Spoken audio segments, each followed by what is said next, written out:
اعوذ باللہ من الشیطان الرجیم، بسم اللہ الرحمن الرحیم۔ میری محترم ماؤں اور پیاری بہنوں، السلام علیکم۔ آج ہم انشاءاللہ تلاوت کریں گے اپنے اگلے سبق کی، جو کہ ہے سورہ نساء کی آیت نمبر 95، 95 اور 96، 95 اور 96 انشاءاللہ۔ تو شروع کرتے ہیں، لیکن اس سے پہلے چینل کو سبسکرائب کریں اور بیل کے آئیکن کو کلک کریں تاکہ اگلی ویڈیو آپ کو آسانی سے ملتی رہیں۔ تو شروع کرتے ہیں سبق آج کا۔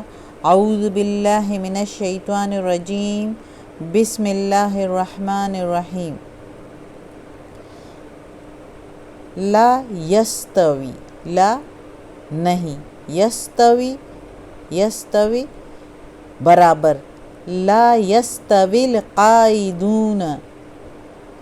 نہیں برابر بیٹھے رہنے والے، من المؤمنین مؤمنوں میں سے، مسلمانوں میں سے، غیر اولی الضرر بغیر کسی تکلیف کے یا بغیر کسی عذر کے، والمجاہدون اور مجاہدین جہاد کرنے والے، فی سبیل اللہ اللہ کی راہ میں، سبیل راہ، فی میں، مجاہدون اللہ کے جہاد کرنے والے جو لڑتے ہیں مجاہدین۔ تو نہیں ہے برابر بیٹھے رہنے والے مسلمان بغیر کسی عذر کے جو ہوتے ہیں، اور مجاہدین جو اللہ کی راہ میں لڑتے ہیں، وہ برابر نہیں ہے، اللہ تعالیٰ کہتا ہے قرآن مجید میں خود۔ اب اگلے پیج پر، بِأَمْوَالِهِمْ ساتھ اپنے مالوں کے، یعنی جو جہاد کرنے والے ہوتے ہیں ساتھ اپنے مالوں کے، وَأَنفُسِهِمْ اور اپنی جانوں کے، فضل اللہ فضل ہے اللہ کا، فضل اللہ المجاہدین فضل ہے اللہ کا مجاہدین پر، بِأَمْوَالِهِمْ ساتھ اپنے مالوں کے، بِأَمْوَالِهِمْ بے کے میننگ ہے ساتھ، اموال مال، اور ہم ان کے، یعنی ان کے مالوں کے ساتھ وہ جو لڑتے ہیں، وَأَنفُسِهِمْ اور اپنی جانوں کے، عَلَى الْقَاعِدِينَ اوپر بیٹھے رہنے والوں کے، درجہ درجہ ہے، جو فضل ہے اللہ کا مجاہدین پر جو اپنے مالوں اور جانوں کے ساتھ لڑتے ہیں، اوپر ان کے جو بیٹھے رہتے ہیں، درجہ ہے، یعنی زیادہ درجہ ہے ان کا اللہ کے پاس، وَكُلًّا اور ہر ایک کے لیے، وَكُلًّا وَعَدَ اللَّهُ الْحُسْنَى اور ہر ایک کے لیے وعدہ ہے اللہ کا بھلائی کا، حسنہ بھلائی کا، وعدہ وعدہ، اور اللہ کے میننگ اللہ، ہر ایک کے لیے وعدہ ہے اللہ کا بھلائی کا، یعنی مجاہدین کے لیے، وَفَضَّلَ اللَّهُ الْمُجَاهِدِينَ اور فضل ہے اللہ کا مجاہدین کا، علی اوپر، علی القاعدین اوپر قائد بیٹھے رہنے والوں کے، اور اللہ کا فضل ہے مجاہدین کے لیے اوپر بیٹھے رہنے والوں کے، اجراً عظیما اجر ہے بڑا۔ اب اللہ بار بار اس آیت میں جہاد والوں کے لیے فضل کا اور ان کے درجات کا کہہ رہا ہے۔ اب اس سے پہلی آیت میں اللہ تعالیٰ نے کہا کہ کوئی مسلمان دوسرے مسلمان کو نہ مارے، منع فرمایا، جو اگر خطا سے بھی مارا جائے تو ان پر جو ہے فدیہ کفارہ ہے، اور جو جان بوجھ کر مارے تو اللہ تعالیٰ کہتا ہے وہ تو ہمیشہ کے لیے دوزخ میں، جہنم میں رہے گا۔ جو ایک مسلمان دوسرے مسلمان کو مارے، اتنا سخت منع ہے، اور آج کل ہم دیکھتے ہیں کس طرح ایک دوسرے کو مار دیتے ہیں، مسلمان کو۔ تو اللہ ہمیں توفیق دے اور ہدایت دے کہ ہم لوگ ایسے حرکتیں نہ کریں۔ اور پھر اللہ تعالیٰ اس آیت میں مزید جہاد کا کہتا ہے کہ جو لوگ جہاد کرتے ہیں تو ان کے درجات زیادہ ہے ان پر جو کہ گھروں میں بیٹھے رہتے ہیں۔ یہ تو ایک یہ بھی ہے اس میں کہ جس طرح غزوہ تبوک میں کچھ لوگ جو ہے گھروں میں بیٹھ کر رہ گئے تھے بغیر کسی عذر کے، 3 صحابہ کرام تقریباً، اور کچھ منافقین تھے، تو ان کے لیے پھر اللہ نے سزا بھی دی تھی کہ ان کے ساتھ نہیں بولا کرے گا، کوئی بھی ان کا سلام بھی نہیں لے گا۔ وہ بھی آگے آئے گا تو ہم پڑھیں گے انشاءاللہ ترجمے کے ساتھ۔ لیکن ادھر اللہ تعالیٰ نے یہ کہا ہے کہ جو بیٹھے رہتے ہیں، گھر میں رہ جاتے ہیں بغیر کسی عذر کے، تو ان سے زیادہ درجہ ہے جہاد کرنے والوں کا، اس لیے تاکہ اللہ کی راہ میں لوگ لڑیں۔ جو اللہ کے فرما بردار مسلمان بندے ہیں تو وہ اللہ کی راہ میں لڑیں اور ان کے حوصلے بڑھیں، اور ان کے لیے جو ہے کافی درجات اللہ تعالیٰ نے بار بار اس آیت میں کہا کہ فضل ہے اللہ کا ان پر، مجاہدین پر، پھر کہتے ہیں درجہ ہے ان کا، پھر کہتے ہیں بھلائی ہے ان کے لیے،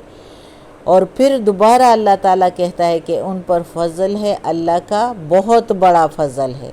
بیٹے رہنے والوں کی نسبت زیادہ فضل ہے۔ تو اب جب مسلمان زیادہ مقدار میں ہیں، زیادہ ہے،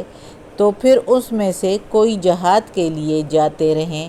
تو کوئی جو پیچھے رہتے ہیں، تو اس کا مطلب ہے کہ جو پیچھے رہتے ہیں وہ بھی گناہگار نہیں ہیں، یعنی وہ ان کو بھی اپنے کیے کہ جتنا وہ اچھے نیک اعمال کرتے ہیں تو وہ بھی جنت میں جائیں گے، لیکن جو جہاد کرنے والے ہیں ان میں سے ان کے درجے زیادہ ہیں۔ اس آیت میں زیادہ تر اس بات کا ذکر ہے۔ ہاں، اگر کوئی بھی نہ جائے پھر جہاد کے لیے، یعنی کچھ جہاد کے لیے جاتے رہیں تو وہ تو ٹھیک ہے، لیکن اگر کوئی بھی نہ جائے جہاد کے لیے، سارے ہی بیٹھے رہیں، پھر تو سارے ہی گناہگار ہیں، پھر وہ بیٹھے رہنے والے بھی گناہگار ہیں، اور جہاد کے ظاہر ہے پھر تو سارے ہی بیٹھے رہنے والے ہو جائیں گے، جہاد کے لیے کوئی نہیں جائے گا تو وہ سارے گناہگار ہو جائیں گے۔ اب یہ آیتیں جو ہیں آگے پیچھے یہ جہاد کے بارے میں ہیں۔ اب اگلی آیت میں بھی آپ دیکھیں، درجات منہ، درجات ہے ان میں سے ان کے، ومغفرتاً، اور مغفرت ہے، بخشش ہے، ورحمہ، اور رحمت ہے، وکان اللہ، اور ہے اللہ غفور الرحیمہ،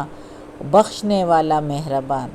اب اللہ تعالیٰ نے دوبارہ کہا ہے اس آیت میں کہ مجاہدین کے لیے درجات ہیں،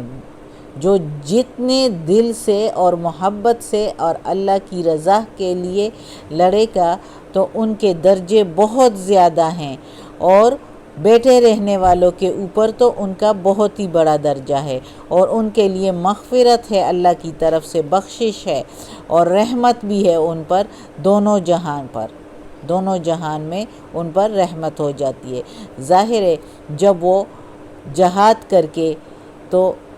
زندہ سلامت واپس آئے تو ان کو کافی، اور جیت کر آئے تو کافی ان کو غنیمت کا مال مل جاتا ہے، اور کافی اس کی ظاہر بہادری بھی اس کی، اگر وہ تو اللہ کی راہ کے لیے لڑتا ہے، لیکن دوسرے تو دیکھتے ہیں نا تو دنیا میں بھی اس کی عزت ہو جاتی ہے، اور آخرت میں چونکہ وہ اللہ کی رضا کے لیے لڑا ہوتا ہے تو آخرت میں پھر اس کے لیے تو رحمت ہی رحمت ہے، جنت تیار کی ہوئی ہے،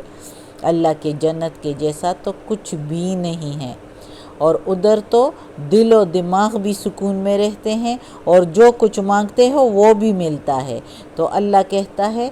اب اس جگہ پر جو اللہ کہتا ہے، اور ہے اللہ غفور الرحیمہ، بخشنے والا مہربان، تو یہ اس بات کے لیے ہے کہ جو پہلی آیتوں میں اللہ تعالیٰ نے کہا کہ اگر کوئی مسلمان دوسرے مسلمان کے ہاتھ سے خطا سے بھی مارا جائے، غلطی سے بھی مارا جائے تو اس پر کفارہ ہے، لیکن جو جہاد کے لیے جاتے ہیں تو ان کے لیے اللہ تعالیٰ کہتا ہے کہ بخشش ہے، مہربانی ہے اللہ تعالیٰ کی، اللہ ان کو بھی بخش دے گا۔ یعنی وہ اس ڈر سے نہ رکے جہاد سے کہ ہم سے کوئی مسلمان ہاتھ سے نہ مارا جائے غلطی سے۔ تو اللہ کہتا ہے کہ اس سے مت ڈرو، اللہ بخشنے والا مہربان ہے، اللہ دلوں کا حال جانتا ہے۔ اگر کسی سے بھول چوک میں کچھ ہو جائے اور وہ کفارہ بھی نہ دے سکے تو اللہ معاف کرنے والا مہربان ہے۔ اس لیے اس ڈر سے نہ رکو کہ اگر ہمارے ہاتھوں سے غلطی سے کوئی مارا جائے۔ تو آج کا سبق ختم ہوتا ہے۔ صدق اللہ العظیم۔ اللہ ہمیں یہ قرآن مجید کا ترجمہ مکمل کرنے کی توفیق دے، اس پر عمل کرنے کی توفیق دے۔ یا اللہ، یا غفور الرحیم، یا رحمان الرحیم، یا مالک یوم الدین، یا علی کل شیء قدیر، یا غفور الرحیم، یا رحمان الرحیم، یا الہ العالمین۔ یا اللہ، ہمیں، ہمارے والدین کو، ہماری اولاد کو، ہمارے بھائی بہنوں کو، ہمارے گھر والوں کو، میری استانی آپی جان کو، ہمارے رشتہ داروں کو، کل مومن مسلمانوں کو یا اللہ جنت فردوس میں جگہ عطا فرما، دوزخ کے عذاب سے بچا، قبر کی سختی اور وقت نزاع کی سختی آسان فرما۔ یا اللہ، اس قرآن مجید کی تلاوت میں، اس کے ترجمے میں اور تفسیر میں اور زیر زبر پیش میں ہم سے کوئی غلطی ہوئی ہو تو یا اللہ ہمیں معاف کر دیں۔ یا اللہ، تو بخشنے والا مہربان ہے، تو غفور الرحیم ہے۔ یا اللہ، ہمیں عافیت والے معاملات دے۔ یا اللہ، ہماری پریشانیاں، بیماریاں، تکالیف ہم سے دور فرما۔ یا اللہ، ہمیں اپنے نیک اور صالح لوگوں میں شامل کر دیں۔ آمین ثم آمین۔